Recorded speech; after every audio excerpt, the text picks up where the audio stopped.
Hi, guys, and welcome back to Wicked Wands. Merry Christmas or Happy Holidays, whatever you celebrate. I hope you have a wonderful time doing so and plenty of time to relax. Part of why I love doing tarot is for me, it's relaxing and fulfilling. I love helping people and I love looking at the art on the cards. So you'll probably see a lot of energy when you watch my videos. It really does get me excited. Or, if I see something shady, then I get angry about it. So definitely something that helps me to express my own emotions, and I feel like hopefully helps some of you as well. I wanted to do another intro video for you, show you a little bit more about my table, my little tarot corner here, and also let you get to know me a little bit better. Again, my name is Carmen. I got into tarot close to 15 years ago. In my first video, that's more of an intro. Hi, I'm Carmen. I told you about my Green Witch Tarot, which I believe today is known as Green Goddess. But I stuck with this deck for a very long time before I started expanding into new decks. I wanted to share 4 more with you today. The first one is the Ghost Tarot, and it's made by the same folks that make the Sexual Tarot and the Golden Art Nouveau. They have these kind of flimsy paper books, but I love them because they have some generally really unique approaches to the artwork that you find on the cards, and they also have a feel to the card that's really nice for shuffling. You can do, more of an old school kind of shuffle if you want to, because there's some bend to it. Or if you have smaller hands like me, it's pretty easy to, throw them on the floor like a pro. So just in case you're curious, it's the Knight of Swords. Maybe you've got some clarity coming in. Anyways, love this deck in particular because I am a big fan of all things macabre. I think I shared my skull with you guys last time. Definitely into Halloween and anything skeleton related. Ghosts are closely associated, of course. Another deck that I've got here is the Fairy Godmother Oracle deck. These are, got gold on the side, so they're super fancy. Ooh, look, we've got abundance coming out for you guys. And I feel like the art on this one in particular is really lovely. I mean, you can see there's some detail there, some good colors. And I also like that they're really big cards. You'll probably see me start a lot of readings with this because I think it's a good way to hone in on some of the energy before we get into the gritty details. And then the next one is the Spiritual AF, or as fuck, deck, which they feel like a bunch of little business cards to me, and that's kind of fun. But they also have, varied formatting and fonts, but they're all pretty blunt, which I identify with because I am also quite blunt. I like to say things the way that they are. I want to make sure that I'm being, considerate of people's feelings, but I think in the end, if you're sugarcoating things to make things easier for people to swallow, then you're only going to have more problems later on down the line. So forgive me if I come across a little bit harsh now and then to you or your person. I'm doing it with love, I swear. It's really just because I want the best possible outcome for everyone. These are some of my favorite cards. I can't even resist shuffling them. So this is the Kipper. It's one of the older styles of fortune-telling card decks, and I feel like I gave you guys a little bit of detail on this the other day because I just got them on Tuesday and recorded a video and told you about them. But I love, the artwork that they have. It's kind of like old school, like it gives me feels like Downton Abbey. That's so funny. Here's the house. Spirit's got a sense of humor. I don't know if you knew that. And it's actually being protected by a rock that I took from my grandparents' church where my grandparents are buried. So I feel like it's a good one for, kind of an older style. It makes me think of what they wore when they went on dates and things like that. But one thing that I would add as I'm telling you about my tarot and oracle decks is that you may notice if you have the same set that whatever you find in the booklet as far as the actual definition of that card may differ slightly from tarot reader to tarot reader. And I think there's a reason for that. Most notably, people are going to recall different things. Different messages are going to hit more, for different readers. So the Seven of Swords, for example, comes out for me. That will always be a card of deception for me. And I think some people look at it as there are 2 remaining swords in the Rider-Waite deck for additional or future betrayals. And I look at it as evidence that's been left behind, those 2 swords that are left in the background. Things like that. There's going to be little differences, little nuances between tarot readers. But I wanted to call out for you that I like to do my due diligence and look through the books. Sometimes I even type up the definitions of each individual deck, like the Golden Art Nouveau, for example, because I really want to make sure that I'm doing what I can to be, picking up on those nuances and those different connotations. Like the Ghost Tarot, for example, has a little bit of like a darker vibe to it. The Egyptian Tarot, the Fool, actually has a connotation of punishment, less so of like a new beginning. So things like that I try to be aware of, but at the end of the day, I am, somebody who has pretty strong intuition. I would say I'm psychic. I can get messages through music. I can get messages just like clairaudient style.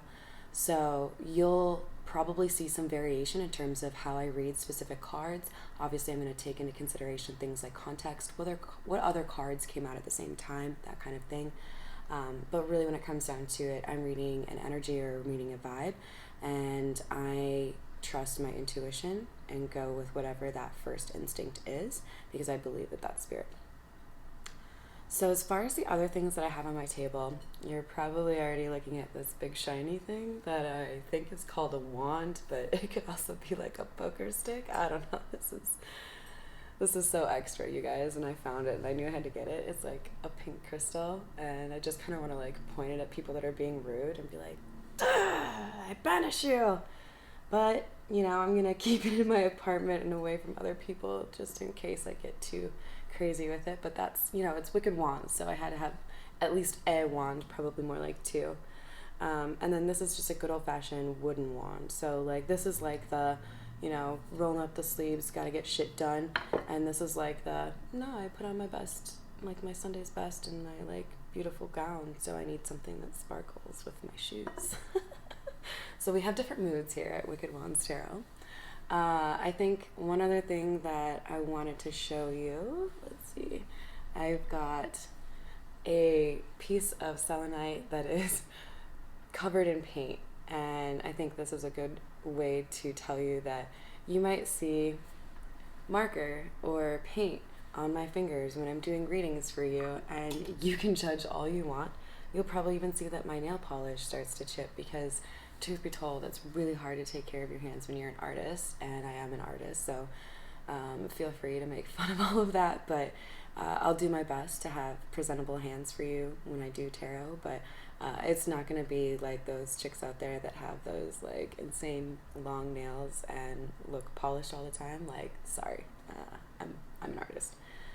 And I actually got that from a good friend of mine, hey Trev, and wanted to make sure that it made the table, because I think when you have gifts from people who know something matters to you or they know what you like, it builds an additional layer of confidence and an ability to tap into that intuition. Another thing that I wanted to point out that I don't think I showed you guys last time is the hourglass. Maybe I did show you. If I did, apologies, but you're just gonna have to suffer through it. It just looked so regal and cool, and I figured, it would be helpful to make sure that I don't do readings that are too terribly long for you guys. It can, when you're doing tarot, it can get easy to be curious and nosy and want to know all the little details behind a story, so I'm probably going to try to shoot for 7 to 15 minutes for some of the shorter ones, and then for like the pick a card that I just posted, 30 to 40 minutes for some of the more detailed or varied or like fun event type recordings that I do. As far as other items on the table, I'm trying to think what I didn't show you last time. I've got a number of pyramids. I think I've shared with you guys that I'm a big fan of Egypt and anything Egyptian. And I know I showed you the heavier one with the psychology terms on it, but this one actually has a tree in it.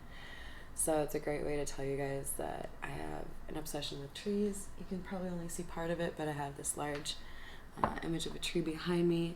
I think trees are great imagery, obviously, for concepts like grounding yourself, putting down roots, really branching out. All those fun little sayings that we have that clearly speak to the idea of growth over time. That's definitely something that I'm committed to on this channel. So if your hope is to find a tarot reader that's going to help you identify the things that you need to do to grow as a person, then join the tribe. Like I'm not really here for the low vibe stuff. I don't really want to be posting videos that are just geared at figuring out who's being a punk. I want to help you figure out how you should respond to people being a punk in a way that helps you level up and become a happier person. That's what we're about here. Let's see, what else can I show you guys? Oh, I found this awesome cheat sheet. It's laminated. Anyone who knows me, like I know a couple of former coworkers have already found me on here. You know that when I set up a desk area or a workspace, one of the first things that I look to do is find a way to have easily accessible information that can help me be the most effective person or worker or whatever it is. So I wanted to make sure I had things on hand like, what do the 12 houses mean when we're considering astrology? What kinds of connections are there as far as like your ego and your individuality or your moods to your signs? So I've got that at the ready over here, tucks right into my little shelf. So I'll try to reference that as needed, but in general I think that it's important to check your birth chart and at least be aware of the main components of your astrology, because it can help you identify things like, hey, I'm a Pisces, by the way, so I tend to wear rose-colored glasses and see things for the way that I want them to be as opposed to maybe how they actually are. And knowing that kind of information helps me temper that and find a way to be more effective in my discernment, because I know that I do that. In fact, one of the tips that I got professionally from a mentor of mine, hi Jason, is that when you're looking to hire someone, for example, you can't be looking for reasons to hire someone. You have to be looking for reasons to not hire someone.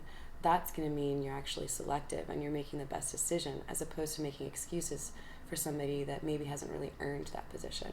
So if you apply that to love, you want to make sure that you're looking at things realistically, but where do you draw the line as far as like, this is what I want to have with this person and this is what this person is capable of having with me? So that's another thing that I'll be committed to on this channel. I want to make sure that I'm giving you the most honest viewpoints. It's great to watch videos that tell you that you're going to be rich and you're going to have the best like 10 of cups love ever, but I want you to be prepared for what's actually happening in your life. So I think I'll wrap that up. Great to share a little bit more about myself. Feel free to add any questions you might have or comments. I'd love to hear from you guys as far as what you'd like to see on this channel. Thanks and have a great holiday.